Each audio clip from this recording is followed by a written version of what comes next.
My name is David Harrison Grice. Welcome to the Grice Report, your unfiltered daily voice for truth. And as always, thank you for trusting us to be your voice. So, let's take a look-see. What do we got here? We got Brendan Cooney, that ICE Gestapo motherfucker, here in Staten Island, New York, wearing a mask, abducting our neighbors here in New York City on Saturday, 6/27/26, a full 24 hours after the mask ban went into effect. So, Governor Kathy Hochul, AG Letita James, you'll be getting a detailed report from me within the next 24 hours about this incident, and I expect this to be followed up on because we know this agent's name. We know this goon by Brendan Cooney.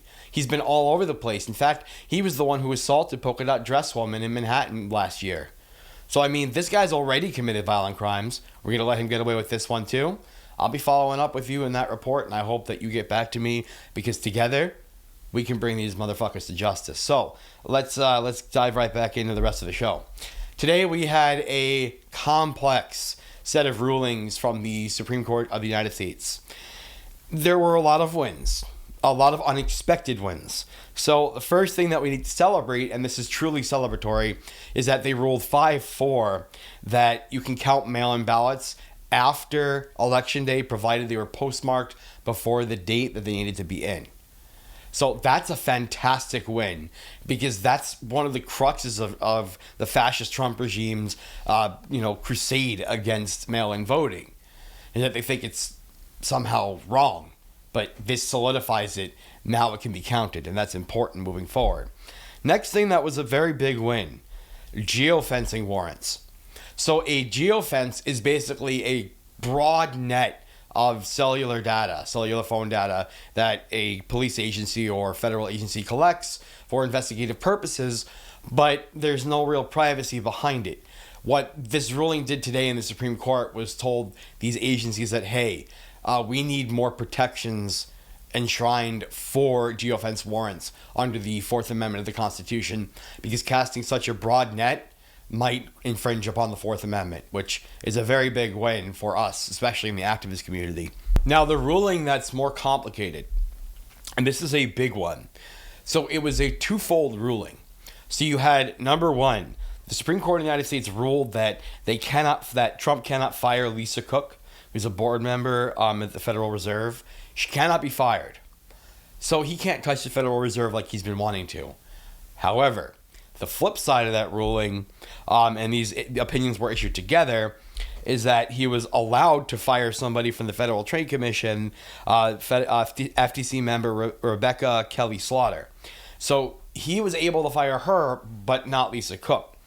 Now, the problem with this particular decision is that it gives the president more broad authority over agencies like that previously were non-political. So these are like oversight agencies, regulatory agencies, things that make our country go. And now he has carte blanche to fire people at most of these agencies because of that decision today. So while we had a win with Lisa Cook, it's a loss on all the fronts. If you liked what you came tonight, please remember to like, subscribe. Down here, we have an email address, thegricereport@gmail.com. Get me at thegricereport@gmail.com. I also have my Threads account, Fishkeeping Teachers, and my backup Threads account, The Grice Report.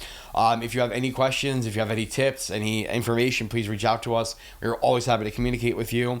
For those of you who have subscribed to this channel already, thank you. You are helping the rise of the Vox Populi, the people's voice. And for those of you who have not subscribed yet, what are you doing? Come on, hit that subscribe button, hit that like button, hit that bell. Make sure that you get notified when we release these videos so that you can be kept in the loop about the truth, because that's all we're doing here is telling the truth. So let's dive right back in. Donald Trump, the fascist psychopath that he is, seems to be deeply obsessed with this SAVE Act to the point that he's like, I don't know what I'm going to do with anything else. And I'm not exaggerating. Listen. We'll have honest elections. What are your plans for the housing bill, Mr. President? I don't know.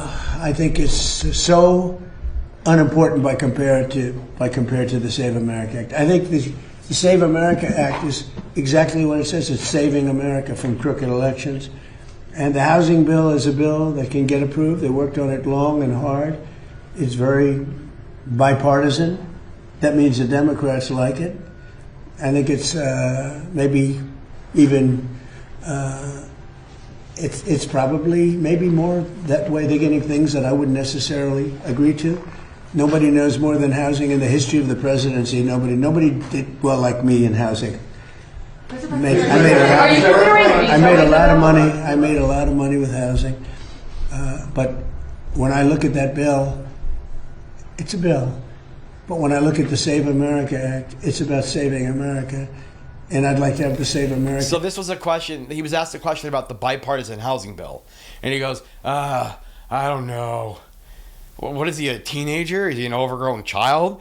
You're supposed to be the president of the United States, and you don't know what you're going to do about a bipartisan housing bill, and you're threatening not to sign it because the Democrats like it? That's ridiculous.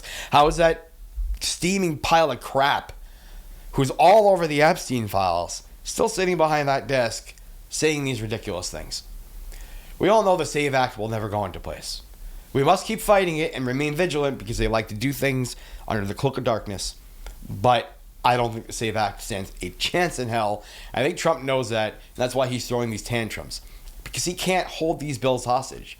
They've already been passed on a bipartisan matters. They can't be surpassed like that. If he doesn't sign within 10 days, it goes into law anyway. There are checks on that kind of thing so that the president can't actually hold these things hostage. And then the last thing I want to talk about, this is very big. This is very big.